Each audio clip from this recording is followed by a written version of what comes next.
নমস্কার বন্ধুরা, আমি কোজাগরি আবারও চলে এসেছি তোমাদের সামনে একটা ভিডিও উপস্থাপন করব বলে। আজ স্পেশাল দু ধরনের টোটকা তোমাদের সাথে শেয়ার করব।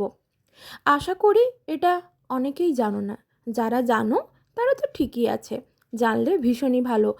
যদি আমার ভিডিওটা দেখো তাহলে আরেকবার জেনে নাও, আর যারা জানো না তারা স্পেশাল করে ভালোভাবে শুনে প্রসেসটি কমপ্লিট করো। ভীষণভাবে ম্যাজিক দেখাবে তোমার জীবনে। এর দ্বারা তোমার জীবন থেকে, তোমার শরীর থেকে, তোমার বাড়ি থেকে সমস্ত নেগেটিভ এনার্জি অর্থাৎ নেগেটিভ ঊর্জা দূরীভূত হবে। তোমার বাড়িতে যদি কোনো বাস্তুদোষ থেকে থাকে সেটাও চিরতরে মুক্ত হয়ে যাবে তোমার বাড়ি থেকে। এবং তোমার আটকে থাকা কাজ অর্থাৎ যে কাজ তুমি প্রায়শই করতে গিয়ে বাধাপ্রাপ্ত হচ্ছ, সেই কাজ, সেই বাধা থেকে মুক্তি পাবার জন্য, সেই কাজ চটজলদি সম্পন্ন করার জন্য এই দুটো ছোট টোটকা ক্রিয়া তুমি করে দেখতে পারো, ভীষণভাবে উপকৃত হবে। বন্ধুরা, কি সেই টোটকা দুটো ক্রিয়া আমি অবশ্যই জানাবো, তবে চলো তার আগে একটু ইন্ট্রোটা দিয়ে ফেলি। বন্ধুরা, আমি অমির মা চ্যানেলে তোমাদের আবারও সুস্বাগতম। আশা করি সকলে খুব ভালো আছো, সুস্থও আছো, আমিও ভালো আছি। বন্ধুরা, আমরা এখনকার দিনে প্রায়শই দেখি সবাই ডান হাতের বা বাম হাতের বুড়ো আঙুলে রিং পরছে, বিশেষ করে রূপোর রিং। যারা অন্য ইমিটেশন কিনে পরো তারা তো স্টাইলের জন্য পরো, আর কিছু মানুষ আছে যারা উবরা উবরি মানে উপর থেকে শুনে বুড়ো আঙুলে রিং পরছে, অর্থাৎ থাম্বেলে রিং পরছে, তাও আবার সিলভার অর্থাৎ রূপোর। অনেকে প্রসেসটা জানেন, আবার অনেকে জানেন না। তো আজ আমি যারা জানো না বা জানেন না তাদেরকে আমি ভালো করে জানাবো। যদি ওই রিংটাই তুমি ঠিক প্রসেসে ধারণ করো, অর্থাৎ তোমার বুড়ো আঙুলে অর্থাৎ থাম্বেলে যদি ঠিক প্রসেসে ওই সিলভার রিংটা অর্থাৎ রূপোর রিংটা, আংটিটা যদি পরো, তাহলে কিভাবে তোমার জীবনে ম্যাজিক দেখা দেবে। তোমার ভাগ্যচক্রে যদি গুরু বৃহস্পতি অ্যাক্টিভ না থাকে অর্থাৎ জাগরিত না থাকে, এর দ্বারা গুরু বৃহস্পতি অ্যাক্টিভ হবে। তোমার ভাগ্যচক্রে শুক্রকে অ্যাক্টিভ করতে পারবে তুমি এই ক্রিয়া সম্পন্নের মাধ্যমে। আর বন্ধুরা, যারা জানো না তারা জেনে নাও, যারা জানো তারা তো জানোই, শুক্র যদি জাগরিত হয় অর্থাৎ তোমার ভাগ্যচক্রে যদি শুক্রকে তুমি অ্যাক্টিভ করতে পারো, তাহলে কখনোই তোমার জীবনে ধন দৌলত, অর্থ, অন্ন কোনো কিছুর অভাব হবে না। তোমার গাড়ি হবে, বাড়ি হবে, টাকা প্রচুর পরিমাণে অর্জন করতে পারবে। অর্থাৎ শুক্র যদি একবার কোনোভাবে অ্যাক্টিভ হয়ে যায় তোমার ভাগ্যচক্রে, তোমাকে কোনো কিছু থেকেই ঠেকাতে পারবে না, তুমি সমস্ত কিছু নির্বিঘ্নে পেয়ে যাবে। বোঝাতে পারলাম? কি করতে হবে? তুমি সিলভার রিং যদি পরিধান করে আছো বা করে নেই তাহলে করো। এটা কোনো স্পেশাল দিনে পরতে হবে এমন কোনো মানে নেই, শুদ্ধ করে পরতে হবে এমনও মানে নেই। এবার সবার মনের কাছে গড়া, কেউ চাইবে আমি শুদ্ধ করে পরিধান করব, কিভাবে করবে সেটাও বলে দিচ্ছি। তবে চলো কি প্রসেসে কেমন করে পরবে, যেটা করলে তোমার জীবনে ম্যাজিক দেখা দেবে সেটাই বলি, ভালো করে শুনে নাও। ঠিক প্রসেসে পরিধান করো সিলভার বা রূপোর রিং, যেটা বুড়ো আঙুলে অর্থাৎ থাম্বেলে পরতে হবে। কি করতে হবে? তোমার যেটা এখন কারেন্ট ওয়েট, এখন তোমার শরীরের যেটা ওয়েট, সেই ওয়েটকে বা ওজনকে ভাগ করো অর্থাৎ ডিভাইডেড করো 12 দিয়ে, মানে 12 দিয়ে। ধরো এক্সাম্পল স্বরূপ অর্থাৎ উদাহরণস্বরূপ যদি তোমাদেরকে আমি বোঝাতে চাই, সেক্ষেত্রে বোঝাবো তোমার ওজন ধরো এখন 60 অর্থাৎ 60 কিলো। সেই 60কে ভাগ করো বা ডিভাইডেড করো 12 দিয়ে, মানে 12 দিয়ে। 60কে 12 দিয়ে ডিভাইড করলে কত দাঁড়ায়? 5। আমরা সবাই জানি 5 12 60, তাই তো? আমি অঙ্কটা ঠিকই বললাম তো?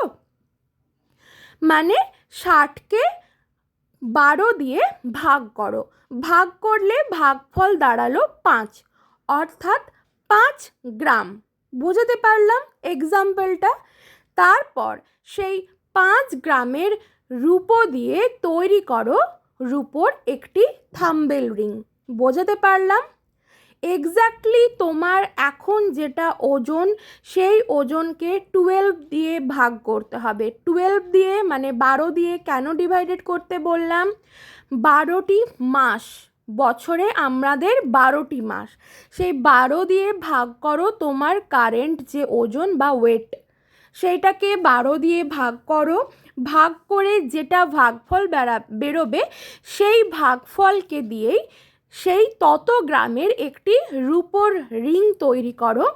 তৈরি করে যে কোনো দিন, যে কোনো সময় পরিধান করো তোমার ডান হাতের বুড়ো আঙুলে। ঠিক আছে? বোঝাতে পারলাম? আচ্ছা, এটা কবে ধারণ করবে? ধারণ করার কোনো বিশেষ দিনও নেই, নিয়মও নেই। এরপর যদি কারোর মন শান্ত করার জন্য জানতে চাও দিন বা সঠিক নিয়ম, তাহলে বলবো যে কোনো বৃহস্পতিবার অথবা শুক্রবার এটাকে ধারণ করো। কারণ আমরা আমাদের ভাগ্যচক্রে বৃহস্পতি এবং শুক্রকে অ্যাক্টিভ করতে চাইছি, তাই এটা ধারণ করো বৃহস্পতিবার অথবা শুক্রবার। এরপর যদি কেউ এটা শুদ্ধ করে পরিধান করতে চাও, সেক্ষেত্রে বলবো কাঁচা দুধ আর গঙ্গার জল এবং ফুলের পাপড়ি সহকারে এই রূপোর রিংটিকে 1 ঘন্টা মতো ভিজিয়ে রাখো। তারপর সেটা গঙ্গা জল দিয়ে আবার ধুয়ে নিয়ে পরিধান করে নাও। বোঝাতে পারলাম? যদি কারোর মনশান্তির জন্য বিশেষ দিন এবং ঠিকভাবে কিভাবে পরিধান করবে জানতে চাও, সেই জন্য বললাম। যদি এইগুলো না মেনে করো, তাহলে যে কোনো দিন যে কোনো সময় তোমার যেটা কারেন্ট ওয়েট, সেটাকে 12 দিয়ে ডিভাইডেড করো, অর্থাৎ ভাগ করো। ভাগ করে ভাগফল যেটা বেরোবে, সেই তত গ্রামের একটি সিলভার অর্থাৎ রূপোর একটি আংটি বানিয়ে সেটা বুড়ো আঙুলে পরিধান করো। এর দ্বারা তোমার ভাগ্যচক্রে গুরু বৃহস্পতি অ্যাক্টিভ হবে, অর্থাৎ জাগরিত হবে, এবং তোমার ভাগ্যচক্রে শুক্র অ্যাক্টিভ হবে, যার দ্বারা শুক্র যদি জাগরিত হয়, ধন দৌলত, প্রচুর অর্থ, সব কিছু, তোমার বাধাপ্রাপ্ত যদি কোনো কাজ থাকে সেই বাধাও নির্বিঘ্নে কেটে যাবে। এই তো গেল 1 নম্বর টোটকা। এটা ভীষণভাবে ম্যাজিক করে, জীবনে মিরাকেল ঘটিয়ে দেয়। 1 সপ্তাহের মাথায় তুমি এর ফল পেয়ে যাবে, ফললাভ করবে। বোঝাতে পারলাম? এই তো গেল একটা টোটকা। এবার 2 নম্বর যেটা টোটকা, সেটা হলো তোমাকে তোমার বাড়িতে যদি শিবলিঙ্গ থাকে বা শিব বাবার কোনো চিত্রপট থাকে, বোঝাতে পারলাম, এটা তোমাকে তোমার বাড়িতেই করতে হবে। যদি তোমার বাড়িতে কোনো শিবলিঙ্গ বা শিব বাবার চিত্রপট না থাকে, সেক্ষেত্রে যদি হনুমানজির কোনো চিত্রপট বা মূর্তি থেকে থাকে, সেখানেও করতে পারো, কারণ শিব বাবারই আরেক অবতার হলো হনুমানজি। ঠিক আছে? সেখানেও এই ক্রিয়াটি সম্পন্ন করতে পারো। বা যদি তোমার বাড়িতে হনুমানজির কোনো চিত্রপট বা কোনো মূর্তি না থাকে, বা শিবলিঙ্গ বা শিব বাবার কোনো চিত্রপট না থাকে, সেক্ষেত্রে তুমি হয় শিব বাবাকে নয়তো হনুমানজিকে স্মরণ করে এই ক্রিয়াটি সম্পন্ন করবে তোমার ঠাকুর ঘরে। কি করতে হবে? মনে মনে স্মরণ করে সম্পন্ন করবে, যদি এই চিত্রপট বা বিগ্রহগুলি না থেকে থাকে, অর্থাৎ শিবলিঙ্গ বা শিব বাবার চিত্রপট এবং হনুমানজি বা হনুমানজির চিত্রপট যদি না থেকে থাকে, তাঁদেরকে মনে মনে স্মরণ করে এই ক্রিয়াটি সম্পন্ন করবে। কি করতে হবে? একটা মাটির প্রদীপ চাই। ঠিক আছে? মাটির একটা বাটি হলেও চলবে, এক্ষেত্রে কিন্তু মাটিরই প্রদীপ বা বাটি চাই। সেটা আর পরে ইউজ করা যাবে না। যে কোনো দশকর্মার দোকানে গেলে ছোট্ট 2 টাকা নেবে, 2 টাকা দিয়ে একটা মাটির প্রদীপ তুমি খুব ইজিলি পেয়ে যাবে।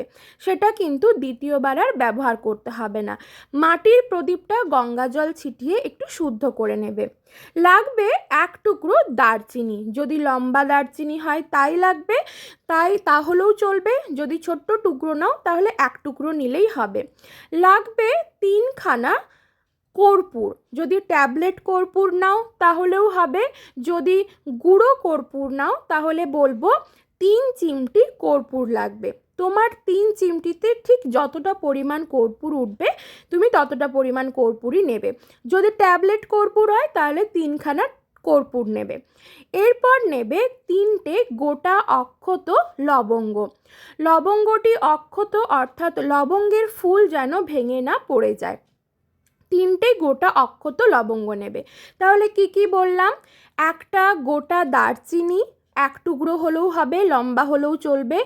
যদি ভীম শ্রেণীর গুঁড়ো কর্পূর নাও তাহলে 3 চিমটি যতটা উঠবে ততটাই নেবে, বা যদি ট্যাবলেট কর্পূর নাও 3টে কর্পূর নেবে এবং 3টে গোটা অক্ষত লবঙ্গ নেবে, ফুল সমেত লবঙ্গ নিয়ে নিলে তারপর সেই মাটির প্রদীপ বা মাটির বাটি, যেটা আমি বলেছিলাম পরে সেটা আর ইউজ করতে পারবে না, তার মধ্যে জ্বালিয়ে দাও।